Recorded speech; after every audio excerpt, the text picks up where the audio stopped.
With increasing frequency, new sections of freeway are being opened around the world, and the motorist has come to depend upon them more each year. They may be called throughways, or expressways, or parkways, or motorways, as well as freeways. But they are all the same to the hundreds of thousands of drivers who now use them. However, the freeways are a world to themselves. They have their own practical driving rules, and they have their own special kinds of problems, usually caused by motorists who ignore these rules. We've all seen such types, specimens like those we call Driverius timidicus, the timid soul, and Neglectorus maximus, the careless, seemingly unconscious driver. And most of us have had a brush with Motoramus fidgetus, the impatient, discourteous motorist. What's the matter up there? Move it, come on, move it! With bad driving habits and techniques, cause accidents and tie-ups that are dangerous and time-consuming for everyone. But there are other freeway problems too, and they often start right here, off the freeway. Of course, there is a certain type of motorist usually involved. There he is now, a nice enough fellow, but the type who never takes care of things. He never seems to learn. So let's call him Stupidicus ultimus. Ha! What a worrywart! Look at the old fuss budget. He is often rather contemptuous of anyone who takes such simple precautions as walking around the car for a look at the tires. Mr. S hasn't looked at his tires since he bought the car, so of course they've been run ragged. He hasn't had the motor or brakes checked either. If the car runs, he simply drives it off without a thought. Stupidicus just doesn't realize that on the freeway the demands on every part of his car are much greater. A slick, threadbare tire is usually the first thing to go. Uh-oh, there goes my tire. Of course, this can cause Stupidicus to lose control of his car. But if it doesn't, that worn-out tire suddenly becomes very precious to him, and he will actually stop quickly in a traffic lane. Of course, this is the worst thing he could possibly do, and just for a tire that was almost certainly ruined anyway. On the freeway, seemingly minor things, unusual little noises or vibrations, should not be ignored. A carelessly tightened wheel working loose, a rising temperature gauge, a rattling hood latch slightly damaged in a parking mishap can mean real trouble at freeway speeds. Uh-oh, there goes my tire.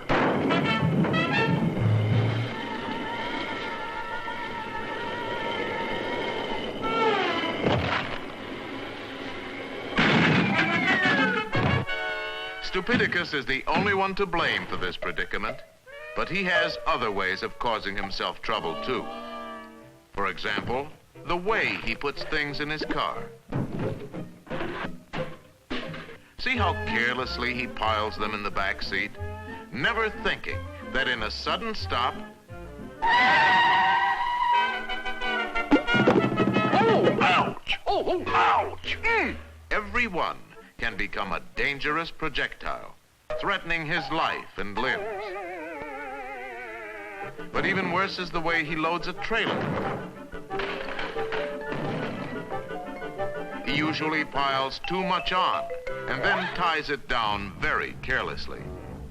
Naturally, at freeway speeds, part of the load is soon distributed along the way. This adds to other carelessly scattered litter, all of which costs millions of dollars a year to clean up. But there are often more immediate and far more serious results.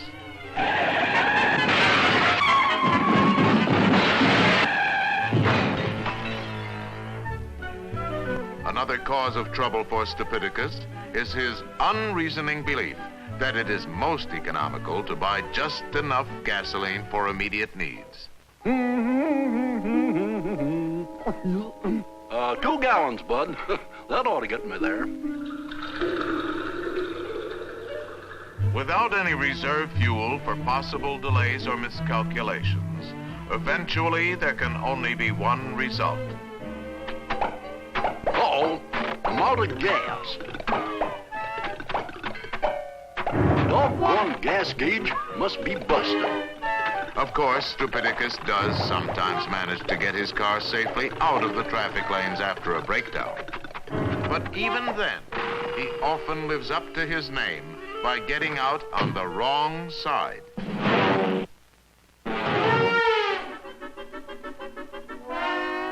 Or sometimes trying to make repairs while actually standing in a traffic lane.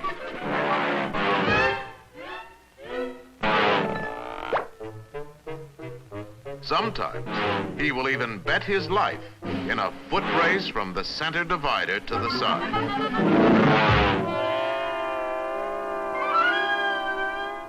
Once in a while, in spite of all precautions, a breakdown will occur. This is a serious matter on a busy freeway, but the dangers can be lessened by following a few common sense rules. First of all, remember that you are in a flowing stream of traffic that cannot be stopped quickly. So if trouble develops, look around and plan your moves. There is nearly always time for that. Next, be sure to give clear signals of your intention before doing anything. Now move carefully but firmly to the side, the outside preferably, if it can be made safely and in time. Almost any driver will be courteous enough to drop back if he realizes you're in trouble. Once off to the side, get well out of the adjacent traffic lane. Get out of your car only if it can be done safely, and even then, stay as far from the moving cars as you can.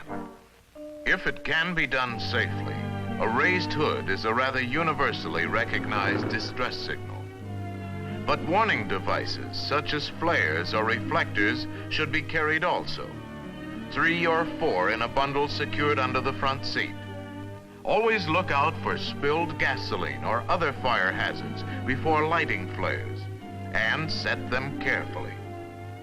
Set at least one about 50 paces back on the edge of the road, even a bit farther if stopped over a hill or around a curve.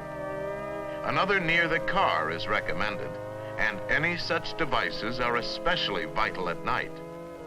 It's easy to see that good mechanical condition is essential, but there is something else equally as important: the driver. Aside from his car, the condition of the driver, mentally and physically, is vital too. For example, he will put in a hard day's work at the office, getting ready to leave on a vacation. Maybe even attend a little farewell party. Happy vacation. Have a good time. Oh, goodbye. See you in 2 weeks. And start out at the end of the day, planning to drive 300 or 400 miles without a stop. Inevitably, fatigue sets in, but Stupidicus keeps going because he doesn't realize the danger. Let us pause and see what he's up against if he has to stop suddenly. Remember that for a driver to see something, decide what to do, and then take action usually takes from 3/4 to a full second. Brakes are applied only after that time. When fatigued, a driver may take 2 or 3 times as long before using his brakes. Of course, alcohol can make this problem even worse. But in addition, an intoxicated driver, confronted by an emergency, will often use very poor judgment and take unnecessary chances.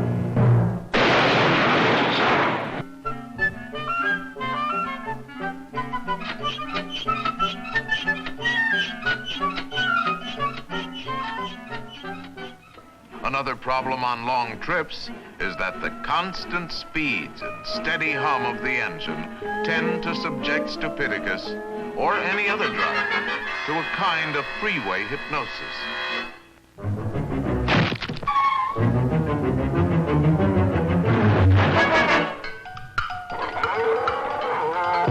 This is a serious hazard, but it can be overcome by occasional stops off the road for a moment's rest and refreshment. Finally, Stupidicus doesn't seem to realize that adverse weather conditions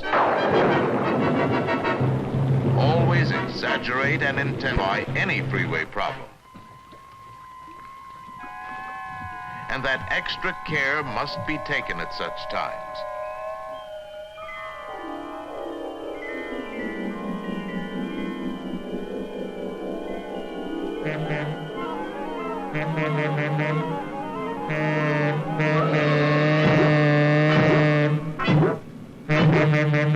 He must learn that planning ahead is essential to safe, efficient freeway driving. And he must not forget that this applies to short trips as well as long ones.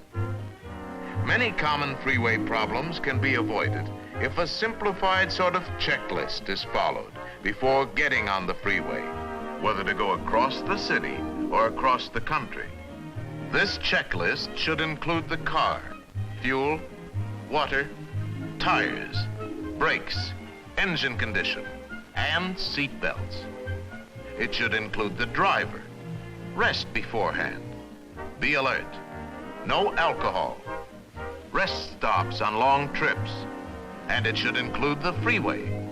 Traffic conditions, weather conditions, knowing where to get on, where to go, and where to get off. And there is one more item to be included always. One for which there is no substitute. Plain common sense. Yeah, just plain common sense.